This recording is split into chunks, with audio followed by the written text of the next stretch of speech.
الله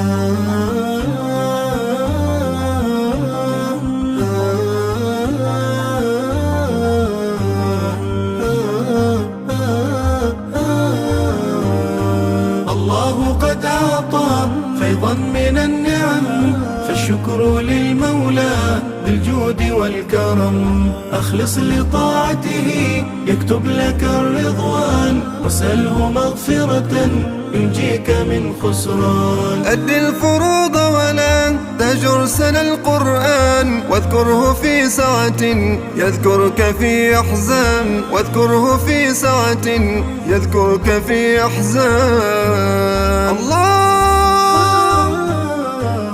الله قد أعطى فيضا من النعم، فالشكر للمولى بالجود والكرم. أخلص لطاعته يكتب لك الرضوان.